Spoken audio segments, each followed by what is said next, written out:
tricks, because then RRQ with a Minotaur already banned out, they can actually go for a Cho pick for Brusco. It's something that we have seen in previous tournaments. If he doesn't get Minotaur, he does like to play heroes like the Cho. I feel like at this point it's not that bad of a deal, right? Having strong front lane, having strong pickoffs.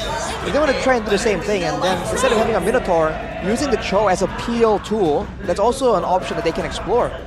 But with the Barats secured for Aura here, no mobility given by the Mathilda. It's going to be a very slow Barats. I think the idea is to, again, be more counter-engage heavy. What are they planning here for the gold lane? I can't see it. Angela and Valentina going to be the choice. Okay, wave clear, really good rotations.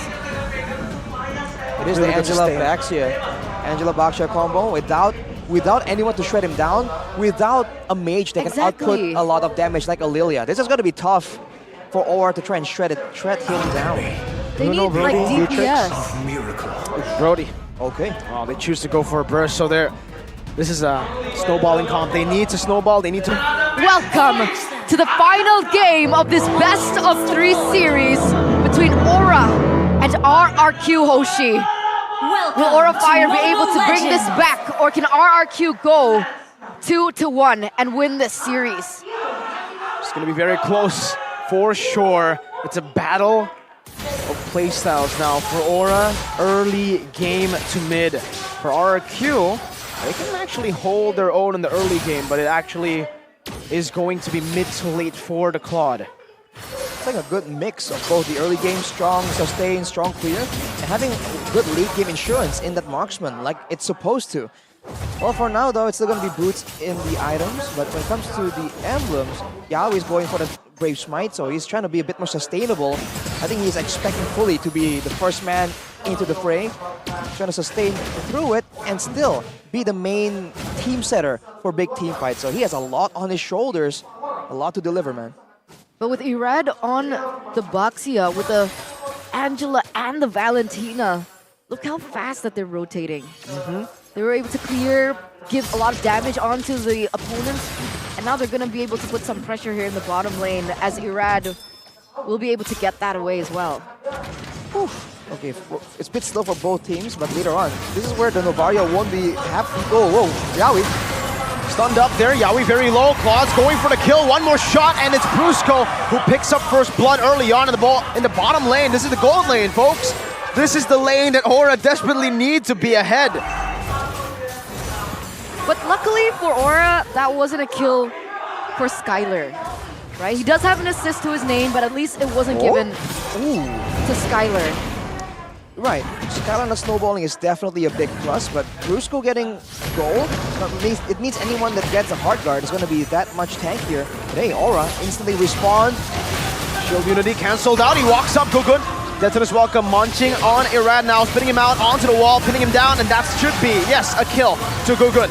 Last Insanity to the back. Octa actually already stole the final slash, now going back. Final slash from Yawi also to bring Octa back right into the Astral Sphere as Yawi jumps in with a vengeance again.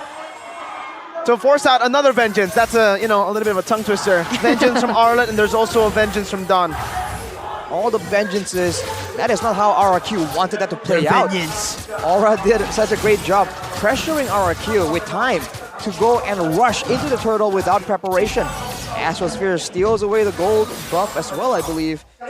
Man, Brusco is going full utility here. Inspire for the lack of cooldown, and the Bargain Hunter, he's just trying to get to those items as much as possible and facilitate the early game rush. I was about to say earlier, before I got interrupted by the action, that even though they have a Novaria that can slow, they can scout, if they're coming at you at 100 miles per hour, they're still going to catch you. So that is the benefit that this RRQ lineup has against this Novaria pick. We have to see if that is enough to really take it out of the equation though. They're definitely banking on the pure damage coming in from Yehezkiel with the Rupture as well as the Weapon Master. And they're also banking on his positioning. Just they're hoping that Yehezkiel can stay alive long enough in these team fights to dish out the damage like he did in game number 1. But against somebody like the Baxia, who's able to dive in, like Octa as well, it might be a little bit difficult. We'll see how this goes. You have to check out as well the fact that Kabuki has the Wilderness Blessing. He was planning on being very active, moving around, but RRQ grouping together in the river near his lane. That alone is not allowing him to try and make any moves that are too fancy. He's just trying to play it safe and ensure that he doesn't fall too far behind, because we've seen what happens to Aura when Kabuki, the tip of the spear, doesn't really get to sharpen his tools. So now the tools for Gugun is set, right? He's already level 7, meanwhile Irad's still at level 6. He has a little bit of an advantage here, but Gugun's gonna go in. Actually, no. Holy Dawn damage. goes. Dawn's melting. Gugun. Vengeance popped by Dawn. He's still gonna be running. Gugun down 1 HP in the back. Still able to survive. Octo with the flicker. Basic attack 2 times. Finds it. Yaoi gets out, but Octo finds the kill. Now it's a Ron caught. Flickers out the safety. That should be RRQ with a free turtle. Brusco walking up.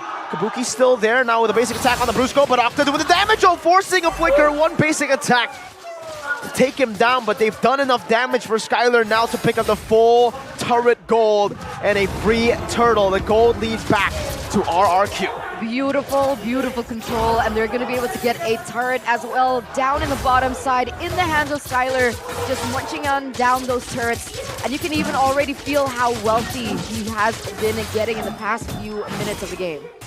He was able to get no kills actually in that whole situation, but he was able to get almost the full turret gold and the turret itself. So I think he's doing very well for himself. And here's a fun fact. In MPL ID 12, Skylar's Claw has been banned a total of 31 times, even from week 2 to 5.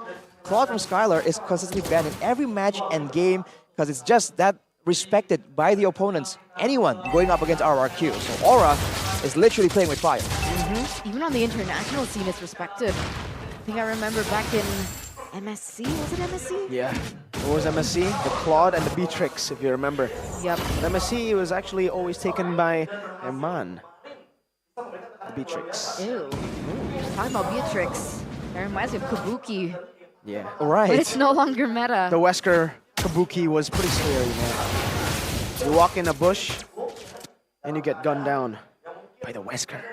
So now with Skyler on, obviously, as everyone knows, his comfort hero, you can already see the stark difference in gold as well. I think he's had 1k gold already. More or less. Kabuki. More or less about a 1k gold difference, but Brusco also, with all the assists he's picking up, is snowballing significantly. If he gets the fleeting time, by the way, that means that that hard guard that can be used so effectively, like we saw earlier, onto Dawn or onto Irad, it's going to be spammable for RRQ to just go to town and get fights even before the neutral objectives have been up to get more momentum. And that's not great, because Aura Fire doesn't have enough consistent damage, in my opinion, right? I think he has skills a little more burst. We have Kabuki that's a little bit more burst as well. There's not that consistent damage that we can get from, let's say, a carry, but look at this. Oh, he ran! The drive-by with a shield unity. Death is welcome, but Dawn just pops into Vengeance, able to survive, and now the last Insanity is popped. Aura are trying desperately to look for a trade because it's so bad for them. A torn apart memory to get a trade, but it's only onto the utility jungler. Tier 1 up top, Skylar got it, orange buff. Skylar's about to get it, and the turtle, it was a drive-by by Irad. They see him rolling, they hate him, and Skylar has been farming hard. I want to see the goal difference now, because that one sequence alone, he's been power farming with 2 turrets under his belt.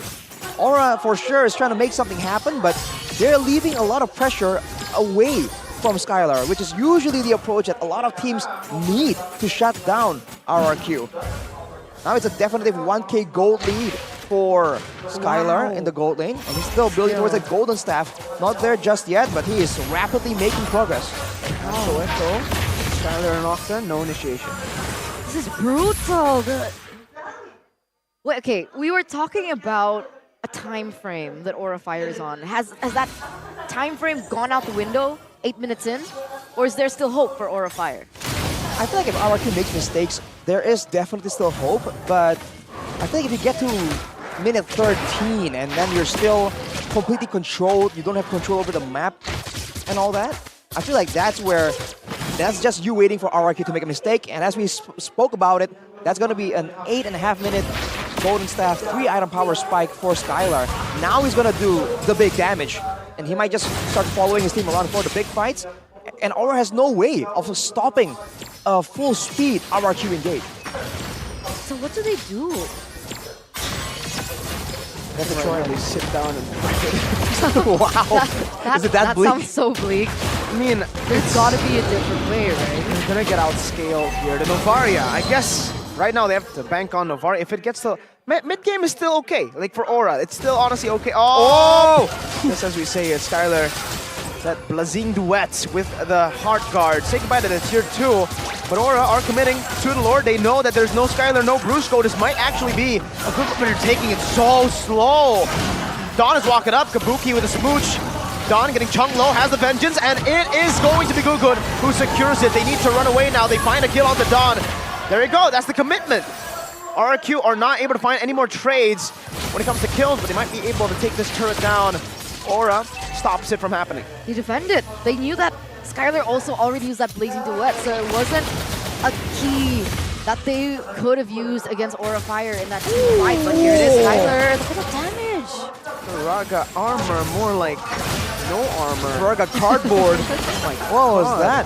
And look at this, look at the Lord. It's gonna barely touch the tier 1. Plays into what? Skylar! Oh my God, what a burst down from Skylar on this Claude. Walked out with a Terrify and the final slash, Yaoi. Caught all alone, the shield unity locks him down, and Skylar just takes him out. Again, around walks up, Gugun going to be next on the chopping block. Skylar with a BMI, Kabuki with a few shots, Dawn very low right now, but he jumps in again onto Kabuki with a yo-yo. It's a good trade, and Skylar's the one with the double kill. No way, is this endable? It might be. Yehezkiel's the only one up right now, and RRQ can constantly just dive.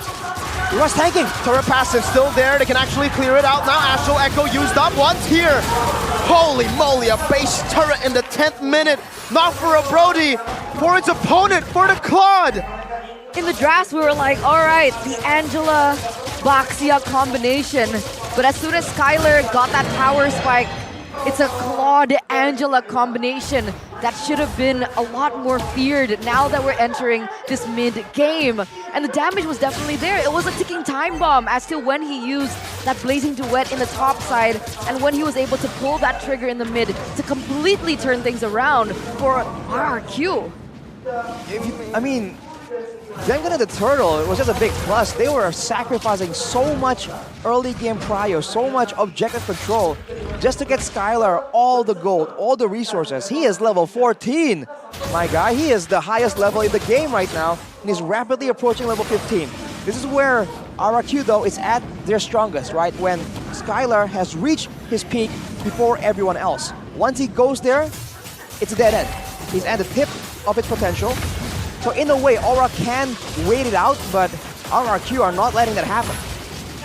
I mean, Oh, man, real-time victory rate, 64%. Man, hit it one more time. No. Come on. The minion. Look, Yeah, the minion's gonna hit. look at this. It's okay, Look at this. it's okay. Boom! Oh no, we didn't No, get to see the what? small minion hit it. Oh. That is so unjust. I'm sorry. That is also a almost a 2,500 gold lead for Skylar. He has a Windtalker 2 right now. Even without the Blazing Duet, he is shredding anyone down. And to make things worse, like we mentioned, there's no one on the side of Aura with any meaningful crowd control or burst damage that can threaten him away. And the Mythic Roar, the cherry on top. What? Wind of Nature, what? Level 15 as well. This is the icing on the cake, man. Aura knows this. They have to respect it. Oh man, Skylar, he's that confident. He's like, dude, who can burst me? No one. I don't need a Wind of Nature, man. There's a Angela in there as well, so you know, there's some reason to his confidence. Free Lord, and they even give it to Skylar, padding those stats. That was so fast. You blink and you miss it. Well, now Aura are trying desperately to hang on. It's What? only a 5k gold lead. But Hey, yo. 11,642 gold by UBS Gold. he's been making investments. Welcome to the rice field, boys. It's Skylar Wow. the farmer. Look at the waves though. Oh, That's a very early flicker used by Haskill as well. Okay. Skylar's walking up right now, places the BMI, baits out the final slash. Wow. No final slash from Yaoi. Enhanced Lord to the mid lane now, as that's another wave crashing down in the bottom lane. Skylar should be able to deal with this turret. Kabuki's clearing it. Good job, but Detona's welcome. In the mid lane onto Octa. Oh, last insanity defensively. Toward our memory. Oh my goodness, Octa! Oh. Picked off Irada's 1 HP. Or a defend. They did it. Octa's gone.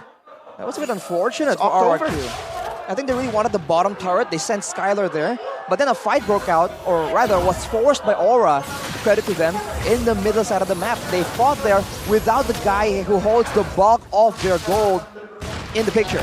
And that's why they weren't really getting the same kind of, the same kind of advantage. So they should not repeat that mistake, and I think they themselves understand that.